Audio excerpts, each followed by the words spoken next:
नमस्कार दोस्तों।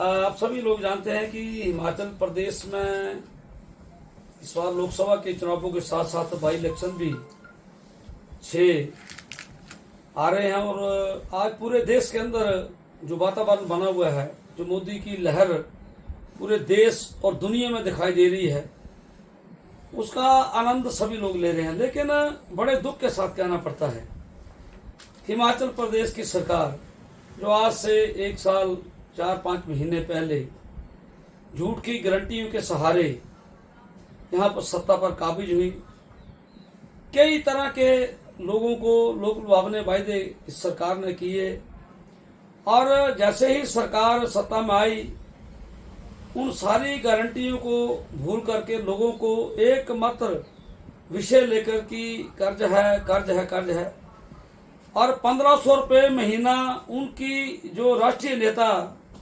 श्रीमती प्रियंका गांधी जी ने रोटा बगुआ में भी जब उनका कार्यक्रम हुआ था, उसमें उन्होंने ये वहां पर मंच के माध्यम से कहा था कि जैसे ही प्रदेश में कांग्रेस पार्टी की सरकार आएगी, जितनी हमारी माताएं बहनें 15 वर्ष से 18 वर्ष से लेकर के 60 वर्ष की आयु तक, उन सभी को, चाहे एक परिवार में एक महिला होगी तो उसको 1500 रुपया, 2 होंगी तो 3000, 3 होगी तो 4500, 4 होगी तो 6000 रुपये।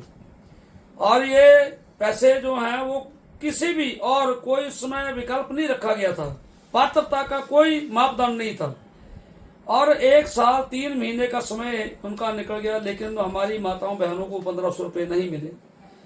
एक निराशा सी हमारी महिला शक्ति के अंदर आई। हमारी बहनें जो उस आस में बैठी थी कि हमें सरकार द्वारा किया गया वादा पूरा होगा।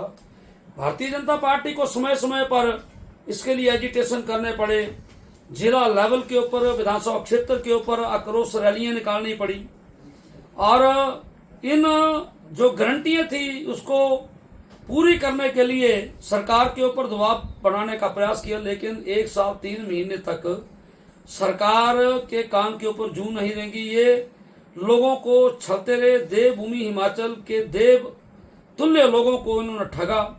जैसे ही एमपी का चुनाव आया, इन्होंने तुरंत चुनाव से पूर्व इनका बजट था, बजट में महिलाओं को 1500 रुपये देने का कोई प्रावधान नहीं किया गया था।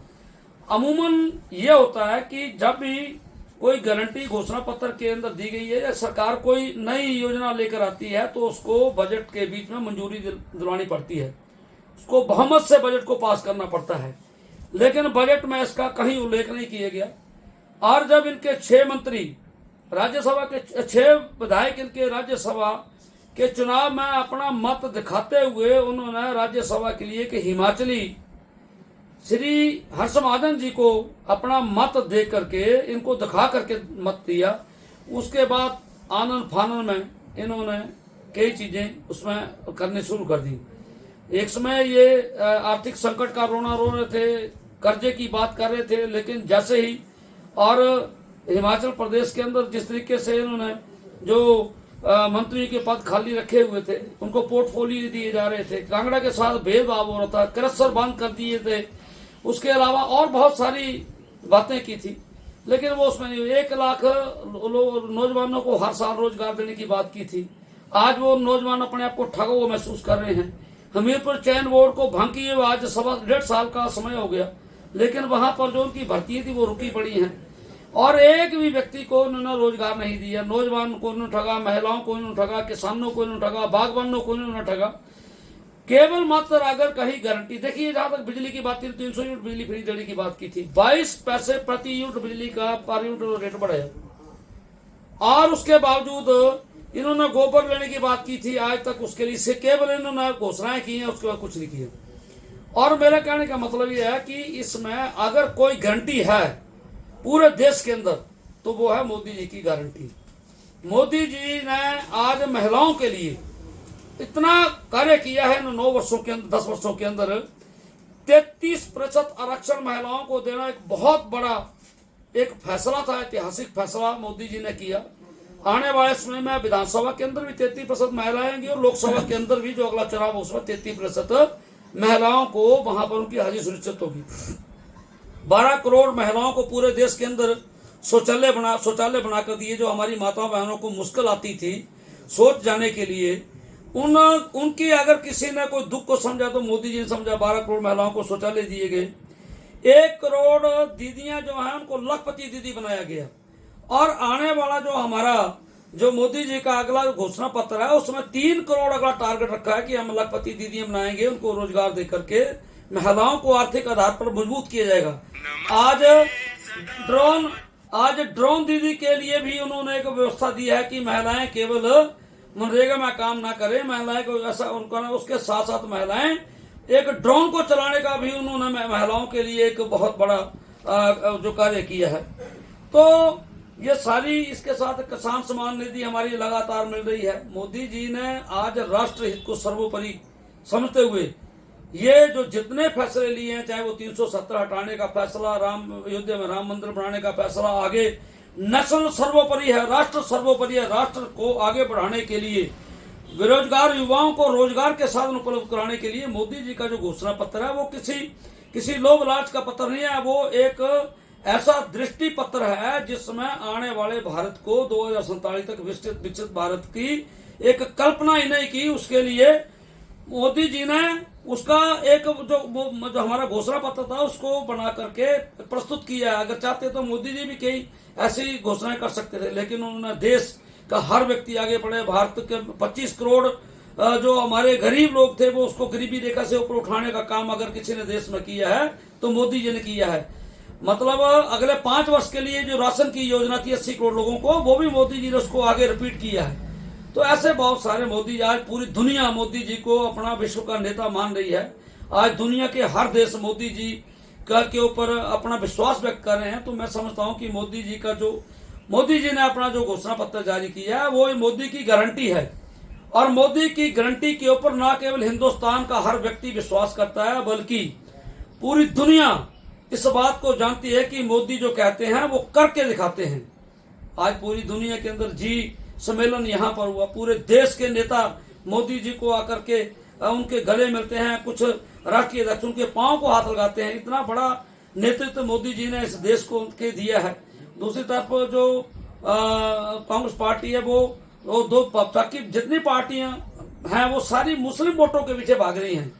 हिंदुओं का शोषण आज तक होता रहा है। तो मोदी जी ने आज हिंदुओं को जो सम्मान था, जो स्वाभिमान था, हिंदुओं को जगाया है। आज हिंदू अपने आप को जागृत महसूस कर रहा है। आज हिंदू जम्मू कश्मीर के अंदर चाहे जितनी भी संख्या रह गई है, आज हिंदू वहां पर अपने आप को गर्व महसूस करता है। आज भारतीय सेना के नौजवान जो हैं वो अपने आप को गर्ववंती महसूस करते हैं। आज उनके पास अगर हथियार है तो हथियार चलाने का अधिकार मोदी जी ने दिया है। पहले उनके पास AK-47 होती थी, लेकिन जम्मू कश्मीर में आकर के जो मुस्लिम वहां पे आतंकवादी जो थे, जो टेरर वहां पर फैलाते थे, वो पथराव करते थे, उनके साथ ऐसा गलत व्यवहार करते थे, लेकिन उनको आदेश नहीं होता था कि वो उनके साथ कोई बात कर सके। लेकिन मोदी जी ने पूरे तरीके से उनको पूरे अधिकार दिए हैं कि वो आज सेना जो है अपने आप में समझती है कि वो मोदी की सेना है, इस भारत की सेना है, जाबाज सेना है। अब सर्जिकल स्ट्राइक करती है हमारी सेना। तो इससे पहले नहीं होता था। छोटा सा देश पाकिस्तान ने, भारत का एक छोटा सा टुकड़ा 24 घंटे भारत को आंखें दिखाता था। आज चाइना, अमेरिका, रसिया जितने बड़े कंट्री हैं आज मोदी के आगे नतमस्तक हो चुके हैं। तो मैं आप सभी लोगों से भी ये गुजारिश करना चाहता हूं कि कृपया करके सभी लोग इस बात को सुनिश्चित करें, अगर राष्ट्र के बारे में अगर किसी को चिंता है, राष्ट्र की महिलाओं के प्रति किसी को चिंता है, राष्ट्र के युवाओं के प्रति किसी को चिंता है, राष्ट्र के किसानों के प्रति किसी की चिंता है, राष्ट्र के आने वाले भविष्य के बारे में किसी को चिंता है, तो वो केवल और केवल भारतीय जनता पार्टी और हमारा जो नेतृत्व है मोदी जी के रूप में, उनको चिंता है। देश तभी आगे बढ़ेगा जब मोदी जी सशक्त नेता हम लोगों का नेतृत्व करे।